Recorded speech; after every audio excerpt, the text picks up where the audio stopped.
G'day, this is Captainoob, and we're playing Fallout 4. This is a Junkmaster weapon called the Chimera Pistol, and if you're looking for the Fallout 76 weapon of the same name, it's not out yet and probably won't be out until the Brotherhood of Steel arrives, which I believe was revealed in, I don't know, to be happening in December, and this insignia here kind of gives it away, but yeah.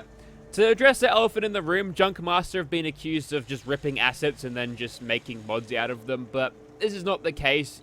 I've looked at these models extensively compared to what the data miners pulled, and there are some subtle differences. It looks really, really close, so close that the average idiot like me wouldn't be able to tell that they're actually knockoffs, but regardless of that, yeah, they're all scratch-made, but made to look like they're basically the real deal. Also, another thing you can tell, I think they've etched Sig Sauer into the normal maps here, and honestly, that shit wouldn't fly. I don't think Karen would like her 12-year-old son playing Fallout 76 to be knowing of real-world weapon brands. Like, they did it a lot in classic Fallout. The plasma caster was like a Winchester P92.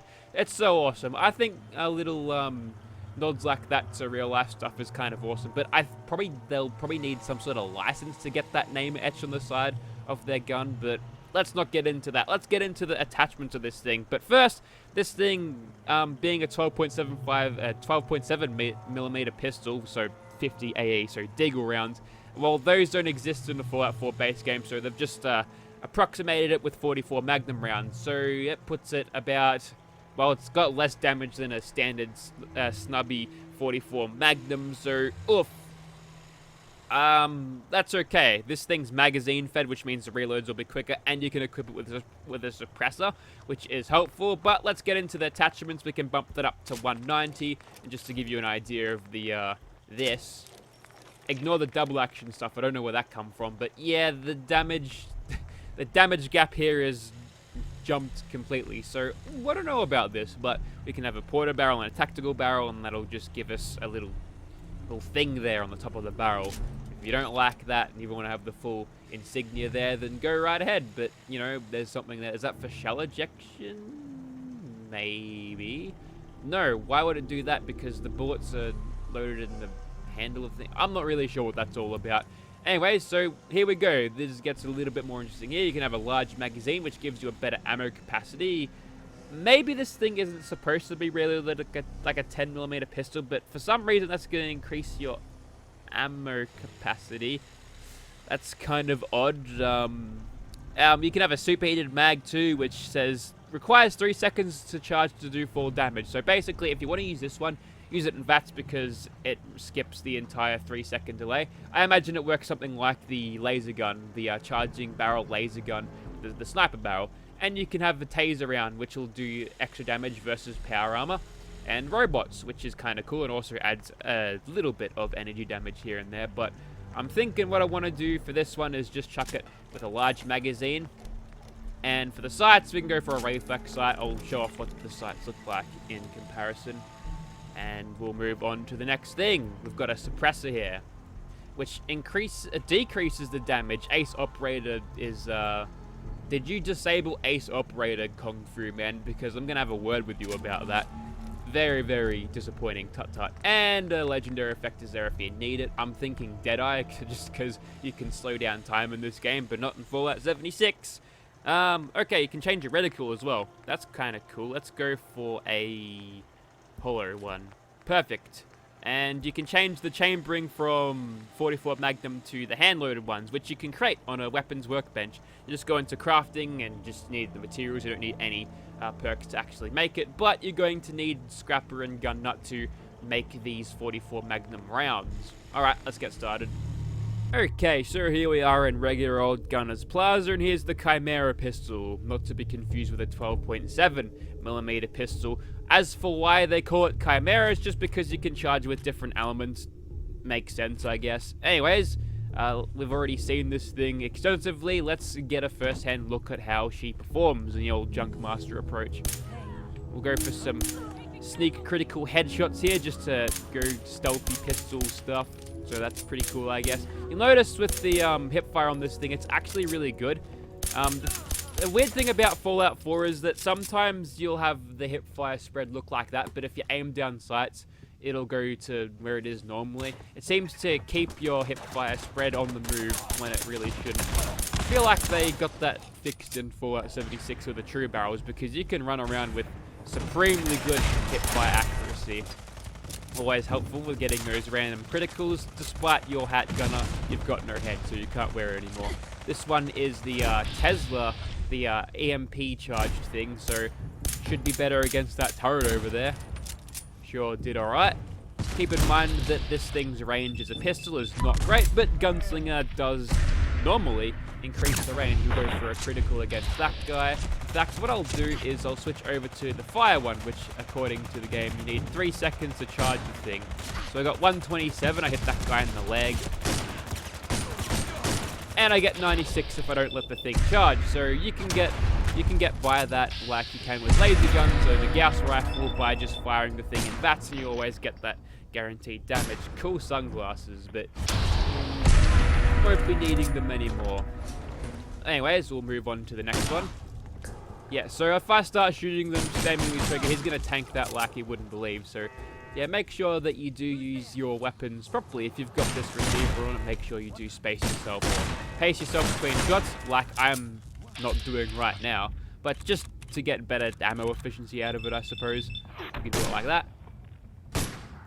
Add a critical there. Oh man, the criticals come so quick. I think they changed the VATS camera system in Junkmaster to make it so that if you're spamming criticals, it plays out quicker, which is a great quality of life upgrade. Although not in this case. Might be doing better now. I'm out of criticals, so I can't test it anymore. There we go, that's the stuff. Now we're getting a little bit shredded by grenades here, so I'll just quickly fall back. And someone's making a lot of noise. Yeah, that fellow's got an assault rifle, so old mate needs to go down over here. You get a critical to finish you. There we go, sweet silence. Hopefully we don't crash here, but may have just jinxed it, but so far so good. There's idiot's fun. Anyways, we'll just shoot this guy a lot. Now I'm thinking that they changed the mechanics on how Penetrator works, because normally you could probably nail him through here. Go for a critical, and that seems to have got him.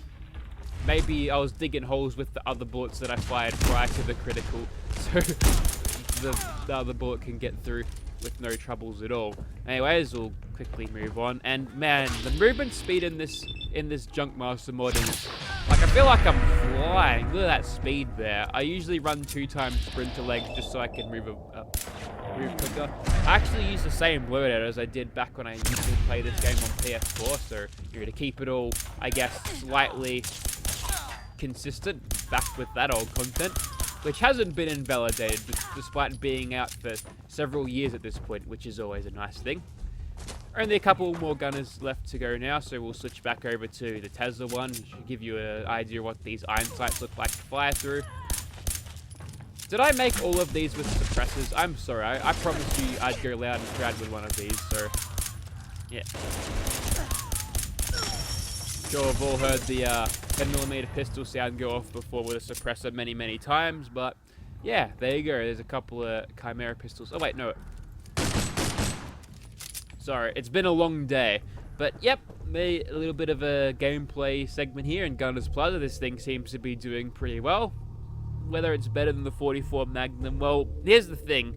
You've got better DPS in terms of its fire rate, because you'd have to pull the hammer back. Although you can just use the you can kind of just use the double action receivers to offset that for a 44 Magnum, but the base damage and ammo efficiency aren't as good as a 44 Magnum, so you know, it's kind of there. It's not going to be game-breakingly powerful, but it's going to be a cool addition to your arsenal anyway. And plus, you get the style points for Chimera pistols anyway, so it's fine. Anyway, time for a little bit of a jarring loot crate, I guess, plug.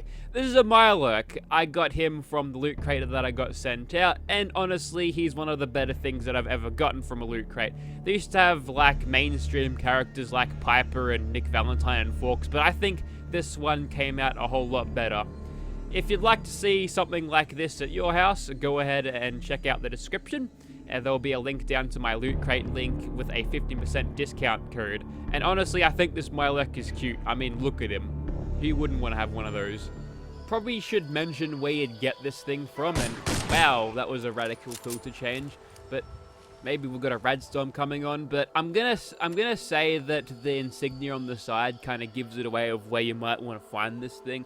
So probably the same place you'd get the Gauss minigun from Proctor Tegan, or you might get it raw dropped from any given enemies. I know Brovicia said that he actually grabbed a Gauss minigun from a standard Super Mutant Behemoth, so, you know, be on a lookout. I don't think this is a top tier weapon like a Gauss minigun would be, so you could probably find it maybe on Fallen Brotherhood soldiers, I suppose, but that's some nice sliding there, Mr. Super Mutant.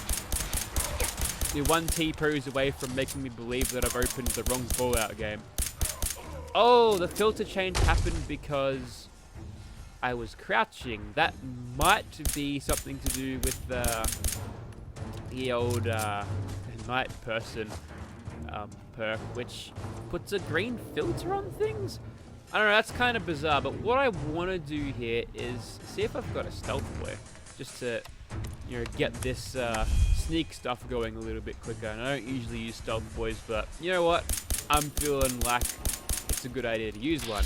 Now, what Swan's going to do here is probably just AD spam because he doesn't quite know where I am, but yeah, you can tell with the DPS on this thing, even when we're hitting for sneak criticals, which are still doing quite a lot, but yeah, this is going to take a while. This might be the only monster we're going to be fighting. Now, what we could do is do some chems, which is a great idea. Let me just see what I got. Yeah, get into it. We'll do the chems, I guess, just get that extra 25% bonus, but the fight's going to go pretty much like this for the rest of it. Now, the stealth boy usually lasts 30 seconds, according to the regular old timers for Fallout 4, but they may have buffed stealth boys in Junkmaster. I wouldn't be surprised if they did. I do have Deacon's perk, which increases the duration of stealth boys, so that's probably going to help too. They've changed a lot of the damage calculations for sneak criticals. Normally I'd be hitting for 4.4, which would have devastated this guy within a few magazines, but he's really tanking it up here. Come on, Swan. Fall over and die, would ya? There we go. Stealth boy's worn off. I'm going to keep backpedaling because if I get detected now, I'm going to be in a lot of trouble. Now, what we can probably utilize here is the penetrator perk if we go straight through his little shield there. I'm thinking we're getting headshots there, seeing as we've got 540 damage and we're hitting for about 480 before. There we go. Must be slipping slightly in range by now.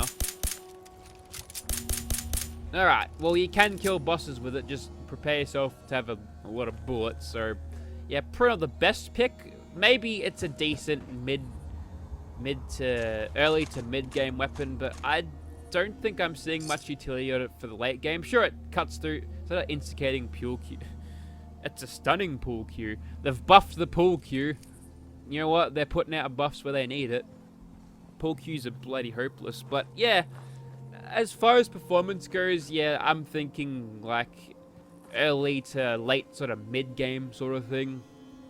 I think it'd get outpaced by other weapons like the Western Revolver and definitely the 44 Magnum, unless they've changed to balance things there. But yeah, not an endgame weapon, not something that I could see myself using all that much unless I want to go for style points. But you're considering it's a, you know, it's a new weapon hyped for Fallout 76. I guess that means something, right? Does it? I don't know, it's up to the player, to the viewer, to decide whether that's actually worth something, and we can see it in the bright green glow. That's bizarre. Do they usually light up like that? I don't know, but as the rain's coming in, I think we'll call it a video there. I've had a pretty good time with this. It's been fairly decent, but I reckon they could, you know, give it a little bit more, just to make it just to give it a little bit more teeth to the late game, I guess, performance. Thank you very much for watching, guys.